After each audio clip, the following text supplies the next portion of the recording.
नोकरी लावून देण्याचे आमिष दाखवून पैसे लुबाडल्याप्रकरणी गुन्हा नोंदवण्यात आलाय। 4 महिन्यांपूर्वी मंजुनाथ मलसर्ज नावाच्या व्यक्तीने फसवणूक केल्याची माहिती मंत्री लक्ष्मी हेब्बाळकर यांनी आमच्या निदर्शनास आणून दिली होती। ही घटना कित्तूर पोलीस ठाण्याच्या हद्दीत घडली आहे। त्यामुळे पीडित व्यक्तींना संपर्क साधून तक्रार देण्यास आमच्या पोलिसांनी सांगितले होते। पीडितांनी पैसे परत देण्याची मागणी केली होती। आरोपीने पैसे परत देण्याचे सांगितल्याचे जिल्हा पोलीस अधीक्षक डॉक्टर भीमाशंकर गुळेद यांनी सांगितले। बेळगाव येथे पत्रकार परिषदेत ते बोलत होते। पोलिसांनी FIR नोंदवला आहे। सुरुवातीला पीडितांकडून कोणतीही तक्रार आली नव्हती। नंतर एका व्यक्तीने येऊन फसवणूक केल्याची तक्रार दिली। त्यानुसार काव्या नावाच्या तक्रारदाराला नोटीस बजावण्यात आली होती असं त्यांनी सांगितले। ಬೆಳಗ್ಗೆ ನಾನೊಂದು ಪತ್ರಿಕಾಗೋಷ್ಠಿಯನ್ನು ನೋಡಿದೆ। ಅದರಲ್ಲಿ ಕೆಲವೊಂದಿಷ್ಟು ವಿಚಾರಗಳನ್ನ ಪೊಲೀಸರ ಮೇಲೆ ಆಪಾದನೆ ಮಾಡಿ ಒಬ್ಬರು ಪತ್ರಿಕಾಗೋಷ್ಠಿಯನ್ನು ಮಾಡಿದ್ರು। ಆ ವಿಚಾರವಾಗಿ ಕೆಲವೊಂದು ಸ್ಪಷ್ಟನೆಗಳನ್ನ ನೀಡಲಿಕ್ಕೆ ನಾನು ಇಷ್ಟಪಡ್ತೀನಿ। ಅವ್ರು ಹೇಳಿರ್ತಕ್ಕಂಥ ಪ್ರಕರಣ ಈಗಿಂದಲ್ಲ, ಸುಮಾರು ಕಳೆದ 4-5 ತಿಂಗಳಿಂದ ಹಿಂದೆ ನಮ್ಮ ಗಮನಕ್ಕೆ ಬಂದಿರತಕ್ಕಂಥದ್ದು। ಆ ಪ್ರಕರಣದಲ್ಲಿ ಮೊದಲು ಆ ವಿಚಾರವನ್ನು ನಮ್ಮ ಗಮನಕ್ಕೆ ತಂದಿರತಕ್ಕಂಥದ್ದು ಮಾನ್ಯ ಸಚಿವರಾದಂಥ ಶ್ರೀಮತಿ ಲಕ್ಷ್ಮೀ ಹೆಬ್ಬಾಳ್ಕರ್ ಅವರು। ಈ ವಿಚಾರದಲ್ಲಿ ನೇರವಾಗಿ ನನಗೆ ಒಂದು ಪತ್ರವನ್ನು ಬರೆದು ಈ ರೀತಿ ಮಂಜುನಾಥ್ ಮೇಲ್ಸರ್ಜಿ ಅನ್ನೋನು ನಮ್ಮ ಇಲಾಖೆಯ ಲೆಟರ್ ಅನ್ನು ಬಳಸಿಕೊಂಡು ಕೆಲವೊಂದು ಸಹಿಗಳನ್ನ ಫೋರ್ಜರಿ ಮಾಡಿ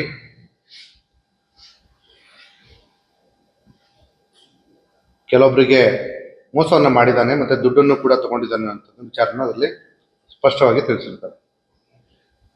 ಆ ವಿಚಾರವಾಗಿ ನಾವೊಂದು ಅರ್ಜಿಯನ್ನು ದಾಖಲಿಸ್ಕೊಳ್ತೀವಿ। ಯಾಕಂದರೆ ಇಲ್ಲಿ ಮೇಲ್ನೋಟಕ್ಕೆ ಒಬ್ಬರು ಸಚಿವೆಯಾಗಿ ಅಥವಾ ಶಾಸಕರಾಗಿ ಅವರು ಕಂಪ್ಲೇನೆಂಟ್ ಆಗೋದು ಕಷ್ಟ ಆಗುತ್ತೆ, ಮತ್ತು ಅವರು ಡೈರೆಕ್ಟ್ಲಿ ಅಫೆಕ್ಟೆಡ್ ಪಾರ್ಟಿ ಇಲ್ಲದೆ ಇರೋದ್ರಿಂದ ಒಂದು ಅರ್ಜಿಯನ್ನು ವಿಚಾರಣೆ ಮಾಡ್ತೀವಿ। ಈ ಆರೋಪಿ ಕಿತ್ತೂರು ಪೊಲೀಸ್ ಠಾಣಾ ವ್ಯಾಪ್ತಿಯಲ್ಲಿ ಇದ್ದಿದ್ದರಿಂದ ನಾವು ಈ ಅರ್ಜಿ ವಿಚಾರಣೆಗೆ ಕಿತ್ತೂರು ಇನ್ಸ್ಪೆಕ್ಟರ್ಗೆ ನೇಮಕ ಮಾಡಿರ್ತೀವಿ। ಆ ಒಂದು ಸಂದರ್ಭದಲ್ಲಿ ಇವರು ನೊಂದಿತರನ್ನ ಸಂಪರ್ಕಿಸಿ ಅವರಿಗೆ ಕಂಪ್ಲೇಂಟ್ ಕೊಡಲಿಕ್ಕೆ ಹೇಳ್ತಾರೆ।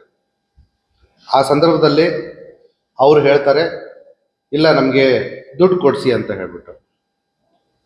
ಈ ಅರ್ಜಿ ವಿಚಾರಣೆ ಮಾಡೋ ಸಂದರ್ಭದಲ್ಲಿ ಸಾಮಾನ್ಯವಾಗಿ ನಮ್ಮಲ್ಲಿ ಪ್ರತೀತಿ ಏನಂತಂದರೆ ಆಪಾದಿತರನ್ನು ಕೂಡ ನಾವು ಕರೆಸಬೇಕಾಗುತ್ತೆ, ಜೊತೆಗೆ ನೊಂದವ್ರನ್ನು ಕೂಡ ಕರೆಸ್ತೀವಿ। ಇದು ಈ ಚೀಟಿಂಗ್ ಅಂತ ಅಲ್ಲ, ಈ ಯಾವುದೇ ಒಂದು ಪ್ರಕರಣ ಇದ್ರೂ ಕೂಡ ಸಾಮಾನ್ಯವಾಗಿ ನಮ್ಮ ಪೊಲೀಸ್ ಠಾಣೆಗಳಿಗೆ ಅಕ್ಕಪಕ್ಕದ ಮನೆಯವ್ರ ಜಗಳ, ಈ ರೀತಿ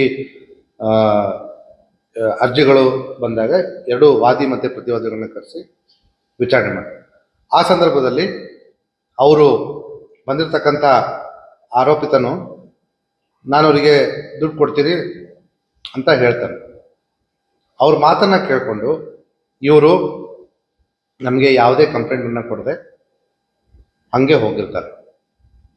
ಆದಾಗ್ಯೂ ಕೂಡ ನಾವು ತದನಂತರ ಮತ್ತೊಂದು ನೋಟಿಸನ್ನು ಅವ್ರ ಮನೆಗೆ ಕಳಿಸಿರ್ತೀವಿ, ನಿಮ್ಮ ದಾಖಲೆಗಳನ್ನ ಈ ರೀತಿ ದುಡ್ಡು ಟ್ರಾನ್ಸ್ಫರ್ ಮಾಡಿರ್ತಕ್ಕೆ ದಾಖಲೆಗಳನ್ನ ನಮಗೆ ತಂದುಕೊಡಿ ಅಂತ ಹೇಳಿ।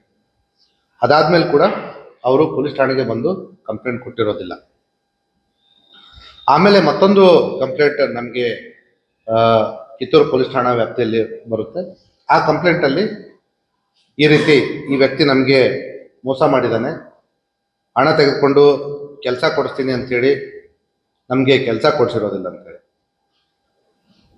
ಇಲ್ಲಿ ಒಂದು ದುರ್ದೈವ ವಿಚಾರ ಏನಂತಂದರೆ, ನಾವು ಈ ಪ್ರಕರಣ ಅಷ್ಟೇ ಅಲ್ಲ, ಹಲವಾರು ಪ್ರಕರಣಗಳಲ್ಲಿ, ಅದರಲ್ಲೂ ವಿಶೇಷವಾಗಿ ಸೈಬರ್ ಪೊಲೀಸ್ ಠಾಣೆಗೆ ಸಂಬಂಧಪಟ್ಟಂತೆ ಹಲವಾರು ಪ್ರಕರಣಗಳಲ್ಲಿ ನಾವು ತಮ್ಮ ಮೂಲಕ ಸಾರ್ವಜನಿಕರ ಗಮನಕ್ಕೆ ಈ ವಿಚಾರನ ತರಲಿಕ್ಕೆ ಬಂದಿದ್ದೀವಿ ಕೂಡ ಏನಂತಂದರೆ, ಎಲ್ಲೂ ಕೂಡ ದುಡ್ಡು ಕೊಟ್ಟು ಯಾವುದೇ ಒಂದು ಜಾಬು ತಗೋಬಾರ್ದು, ಅದು ಕಾನೂನಿನ ಪ್ರಕಾರ ಅಪರಾಧ ಆಗುತ್ತೆ। ಅದರಲ್ಲೂ ಕೂಡ ಈ ರೀತಿ ಒಂದು ಮೋಡಸ್ ಆಪರೆಂಡಿ ಉಪಯೋಗ ಮಾಡಿಕೊಂಡು, ಈ ರೀತಿ ಒಂದು ಕಾರ್ಯವಿಧಾನವನ್ನು ಈ ಮೋಸಗಾರ ಉಪಯೋಗ ಮಾಡಿಕೊಂಡು ಜನರಿಗೆ ಮೋಸ ಮಾಡ್ತಾ ಇದ್ದಾರೆ। ಇಲ್ಲಿವರೆಗೂ ಯಾರೂ ಕೂಡ ಆ ರೀತಿ ದುಡ್ಡು ಕೊಟ್ಟು ಕೆಲಸ ತೆಗೆದುಕೊಂಡವ್ರು ಯಾರೂ ಇಲ್ಲ। ಹಾಗಾಗಿ ಯಾರೂ ಅದನ್ನು ಮಾಡಬಾರ್ದು ಅಂತ ಹೇಳಿದ್ರು ಕೂಡ ಅಮಾಯಕರು ಮೋಸ ಹೋಗ್ತಿರ್ತಾರೆ। ಆದಾಗ್ಯೂ ಕೂಡ ಈ ರೀತಿ ನಮಗೆ ಕಂಪ್ಲೇಂಟ್ ಬಂದ ತಕ್ಷಣ ನಾವು ಕಿತ್ತೂರು ಪೊಲೀಸ್ ಠಾಣೆಯಲ್ಲಿ FIR ದಾಖಲು ಮಾಡ್ಕೊಂಡಿರ್ತೀವಿ. ಈಗಾಗಲೇ ನಮಗೆ ಈ ವಿಚಾರದಲ್ಲಿ ಯಾರ್ಯಾರು ಮೋಸ ಹೋಗಿರ್ತಾರೆ ಅಂತ ಗೊತ್ತಿರೋದ್ರಿಂದ, ಮತ್ತೆ ಈ ವ್ಯಕ್ತಿ ಕೂಡ ನನ್ನ ಜೊತೆ ಇಂತಿಂಥವ್ರು ಬೇರೆಯವರು ಕೂಡ ನೊಂದವರು ಇದ್ದಾರೆ ಅಂತ ಅನ್ನೋ ಮಾಹಿತಿಯನ್ನು ಕೊಟ್ಟಿರೋದ್ರಿಂದ ಮತ್ತೊಂದು ಬಾರಿ ಇವತ್ತಿನ ದಿವಸ ಪ್ರೆಸ್ ಮೀಟ್ ಮಾಡುವಂಥ ಸಂದರ್ಭದಲ್ಲಿ ಯಾರು ನೊಂದ ಮಹಿಳೆ ಐತೆ ಕಾವ್ಯ ಅನ್ನೋಂಥವಳು, ಅವಳಿಗೆ ನೋಟಿಸ್ ಕೂಡ ಕೊಟ್ಟಿರ್ತೀವಿ. ಅದ್ರ ಕಾಪಿನೂ ಕೂಡ ನಾನು ನಿಮಗೆ ಕೊಡ್ತೀನಿ. ಅದ್ರ ಜೊತೆಗೆ ನಾವು ಅವರು ಮನೆಗೆ ಒಂದು ಕಾಪಿಯನ್ನು ಕೊಡ್ಲಿಕ್ಕೆ ಹೋದಾಗ ಅವ್ರು ರೆಫ್ಯೂಸ್ ಮಾಡಿದಾಗ ನಮ್ಮ BNSS ಕಾರ್ಯವಿಧಾನದ ಪ್ರಕಾರ ಅವರ ಮನೆಯ ಗೋಡೆಗೆ ಅಂಟಿಸ್ಕೊಂಡು ಬಂದಿರೋದನ್ನು ಕೂಡ ನಮಗೆ ಸಾಕ್ಷ್ಯ ಇದೆ, ಅದನ್ನು ಕೂಡ ತೋರಿಸ್ತೀವಿ. ಇನ್ಫ್ಯಾಕ್ಟ್ ಸಾಕ್ಷ್ಯ ಕೂಡ ಬೇಕಾಗಿಲ್ಲ, ಯಾಕಂದರೆ ಅದನ್ನು ನಾನು ಪಡೆದುಕೊಂಡಿರೋದಾಗಿ ಕಾವ್ಯ ಅವರು ತಮ್ಮ ಹೇಳಿಕೆಯಲ್ಲಿ ಕೂಡ ನಮ್ಮ ಪೊಲೀಸ್ ಠಾಣೆಯಲ್ಲಿ ಕೊಟ್ಟಿರ್ತಾರೆ. ಅದೇ ಹೇಳಿಕೆಯಲ್ಲಿ ಅವ್ರು ಏನು ಹೇಳ್ತಾರೆ ಅಂದರೆ, ನಮಗೆ ನಿಮ್ಮ ಇದ್ರ ಮೇಲೆ ವಿಶ್ವಾಸ ಇಲ್ಲ, ಹಾಗಾಗಿ ನಾನು ಮತ್ತೆ ಸೆಪ್ರೇಟ್ ಕಂಪ್ಲೇಂಟ್ ಕೊಡ್ತಾ ಇಲ್ಲ ಅಂತ ಅನ್ನೋದನ್ನ ಹೇಳ್ತಾರೆ. ಇಷ್ಟೆಲ್ಲ ಆದರೂ ಕೂಡ ನಾವು ನಮ್ಮ ಪೊಲೀಸ್ ಕಾರ್ಯವಿಧಾನ ತನಿಖೆಯಲ್ಲಿ ಏನು ಮಾಡಬೇಕು ಅದನ್ನು ಮಾಡಿ ಆರೋಪಿತನನ್ನ ಈಗ ಆಲ್ರೆಡಿ ಇದು ಕಳೆದ ಹಲವಾರು ದಿನಗಳಿಂದ ನಡೀತಾ ಇರೋದ್ರಿಂದ ಆರೋಪಿತನಿಗೆ ಗೊತ್ತಿತ್ತು ನನ್ನ ಮೇಲೆ FIR ಆಗೇ ಆಗುತ್ತೆ ಅಂತ ಹೇಳ್ಬಿಟ್ಟು. He was just waiting for a complaint to be registered. ಅದಕ್ಕಿಂತ ಮುಂಚೆನೆ ಅವನು ನಾಪತ್ತೆ ಆಗಿದ್ದ. ಆಮೇಲೆ ಸಾಮಾನ್ಯವಾಗಿ ಈ ಚೀಟಿಂಗ್ ಕೇಸ್ಗಳಲ್ಲಿ 7 ವರ್ಷಕ್ಕಿಂತ ಕಮ್ಮಿ ಪನಿಷ್ಮೆಂಟ್ ಇರೋದ್ರಿಂದ ಅವರಿಗೆ ನಾವು ಡೈರೆಕ್ಟಾಗಿ ಏನಂತಾರೆ ಅರೆಸ್ಟ್ ಮಾಡಲಿಕ್ಕೆ ಕೂಡ ನಮಗೆ ಅವಕಾಶ ಇರೋದಿಲ್ಲ. ಆದಾಗ್ಯೂ ಕೂಡ ಕೆಲವೊಂದು ಪ್ರಕರಣಗಳಲ್ಲಿ ನಾವು ಅರೆಸ್ಟ್ ಮಾಡ್ತೀವಿ, ಅದಕ್ಕೆ ವಿಶೇಷ ಕಾರಣಗಳನ್ನ ಅಳವಡಿಸ್ಕೊಂಡು ಮಾಡ್ತೀವಿ.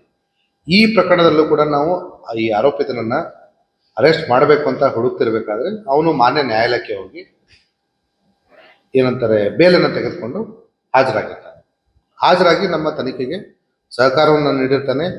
ಈಗಾಗಲೇ ನಮಗೆ ತನಿಖೆಯಲ್ಲಿ ಭಾಗಶಃ ಮುಕ್ತಾಯವಾಗಿದ್ದು ಅವನ ಮೇಲೆ ನಾವು ಚಾರ್ಜ್ ಶೀಟನ್ನು ಕೂಡ ಸಲ್ಲಿಸ್ತಾ ಇದ್ದೀವಿ. ಸೊ ಹಾಗಾಗಿ ಈ ಬೆಳಗ್ಗೆ ಪತ್ರಿಕಾಗೋಷ್ಠಿಯಲ್ಲಿ ಮಾಡಿರ್ತಕ್ಕಂಥ ಆಪಾದನೆಗಳು ಸತ್ಯಕ್ಕೆ ಸಾಕಷ್ಟು ದೂರ ಇದೆ. ಮತ್ತು ಕೆಲವೊಬ್ಬರ ಮೇಲೆ ಅನವಶ್ಯಕವಾಗಿ ಅವರು ಹೆಸರನ್ನು ತಂದಿದ್ದಾರೆ. ಇನ್ಫ್ಯಾಕ್ಟ್ ಅವರೇ ನಮಗೆ ಫಸ್ಟು ಮಾಹಿತಿಯನ್ನು ಕೊಟ್ಟಿರೋದು. ಅಷ್ಟೇ ಏನಂತಂದರೆ, ನೊಂದಿತರು ನಮಗೆ ಕಂಪ್ಲೇಂಟ್ ಕೊಡದೇ ಇರೋದ್ರಿಂದ FIR ಮಾಡುವಲ್ಲಿ ಡಿಲೇ ಆಗಿದೆ. ಮತ್ತು ಚೀಟಿಂಗ್ ಪ್ರಕರಣ ಇರೋದ್ರಿಂದ ಮಾನ್ಯ ನ್ಯಾಯಾಲಯ ಆರೋಪಿಗೆ ಬೇಲ್ ಕೊಟ್ಟಿರೋದ್ರಿಂದ ನಾವು ಅವನಿಗೆ ಬಂಧಿಸಲಿಕ್ಕೆ ಆಗಿರೋದಿಲ್ಲ. ಇದು ಬಿಟ್ಟು ತನಿಖೆಯಲ್ಲಿ ಆರೋಪಿತರ ಪಾತ್ರ ನೇರವಾಗಿ ನಮಗೆ ಕಂಡು ಬಂದಿದೆ. ಹಾಗಾಗಿ ಅವನ ಮೇಲೆ ನಮ್ಮ ತನಿಖೆಯಲ್ಲಿ ಕಂಡು ಬಂದಂತೆ ಚಾರ್ಜ್ ಶೀಟನ್ನು ಕೂಡ ನಾವು ರೆಡಿ ಮಾಡ್ತಾ ಇದ್ದೀವಿ.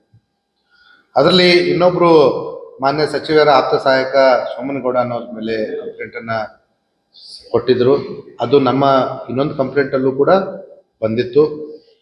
ನಾವು ತನಿಖೆಯನ್ನು ಮಾಡಿದಾಗ ಈ ಮೇನ್ ಆರೋಪಿ ಏನಿದ್ದಾನೆ ಮಂಜುನಾಥ್ ಮೇಲ್ಸರ್ಜೆ, ಇವನು ಸಚಿವೆ ಹೆಸರು, ಸರ್ಕಾರದಲ್ಲಿರ್ತಕ್ಕಂಥ ಹಿರಿಯ ಅಧಿಕಾರಿಗಳ ಹೆಸರು ಮತ್ತು ಜೊತೆಗೆ ಸಚಿವೆಯ ಆಪ್ತ ಸಹಾಯಕರ ಹೆಸರು ಕೂಡ ತಾನಾಗಿ ಉಪಯೋಗ ಮಾಡ್ಕೊಂಡಿರೋದು ಕಂಡು ಬಂದಿದೆ.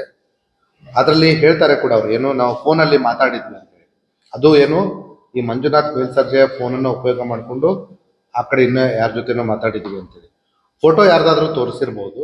ಆದರೆ ಆ ಕಡೆ ಫೋನಲ್ಲಿ ಮಾತಾಡಿರ್ತಕ್ಕಂಥ ವ್ಯಕ್ತಿ ಸೋಮನಗೌಡ ಅಲ್ಲನಂತ ನಮಗೆ ತನಿಖೆಯಲ್ಲಿ ಕಂಡು ಬಂದಿದೆ. ಅದ್ರ ಜೊತೆಗೆ ಈ ನೊಂದವರಿಂದ ಅವರು ಸೋಮನಗೌಡ ಖಾತೆಗಾಗಲಿ ಅಥವಾ ಕ್ಯಾಶ್ ಕೊಟ್ಟಿರೋದಕ್ಕಾಗಲಿ ಯಾವುದೇ ದಾಖಲೆಗಳನ್ನು ಯಾವುದೇ ನೊಂದಿತರು ನಮಗೆ ಕೊಟ್ಟಿರೋದಿಲ್ಲ, ಇನ್ಕ್ಲೂಡಿಂಗ್ ಕಾವ್ಯ ಅವರು. ಸೊ ನಮಗೆ ಇಲ್ಲಿವರೆಗೂ ತನಿಖೆಯಲ್ಲಿ ಕಂಡು ಬಂದದ್ದು ಇಷ್ಟು ಕ್ಲಿಯರ್ ಆಗಿದೆ. ಮಂಜುನಾಥ್ ಮೇಲ್ಸರ್ಜೆ ಬೇರೆಯವರ ಹೆಸರು ಹೇಳ್ಕೊಂಡು ಸರ್ಕಾರದ ಲೋಗೋವನ್ನು ಕಾಪಿ ಮಾಡಿ ರಾಜ್ಯಪಾಲರ ಸಹಿಯನ್ನು ನಕಲು ಮಾಡಿ ಸುಳ್ಳು ಸರ್ಕಾರಿ ನೌಕರಿ ಆದೇಶ ಪತ್ರಗಳನ್ನ ಕೊಟ್ಟಿರೋದು ಮೇಲ್ನೋಟಕ್ಕೆ ಸಾಬೀತಾಗಿದೆ ನಮ್ಮ ತನಿಖೆಯಲ್ಲಿ. ಸೊ ಹಾಗಾಗಿ ಅವನ ಮೇಲೆ ಚಾರ್ಜ್ ಶೀಟನ್ನು ಹಾಕ್ತಾ ಇದೆ. आरोपी मंजुनाथवर गुन्हा नोंदवल्यानंतर तो फरार झाला होता. त्याचबरोबर त्याने न्यायालयात जाऊन जामीन मिळवला होता. मंत्र्यांचे निकटवर्तीय सहाय्यक संगणगौड यांच्यावरही आरोप होता. मात्र तपासात तो गुन्ह्यात सामील नसल्याचं स्पष्ट झालंय. पुन्हा कोणी तक्रार दिल्यास गुन्हा नोंदवून तपास करण्यात येईल असे त्यांनी सांगितले. विनोद कोलकार, KMM मराठी, बेळगाव.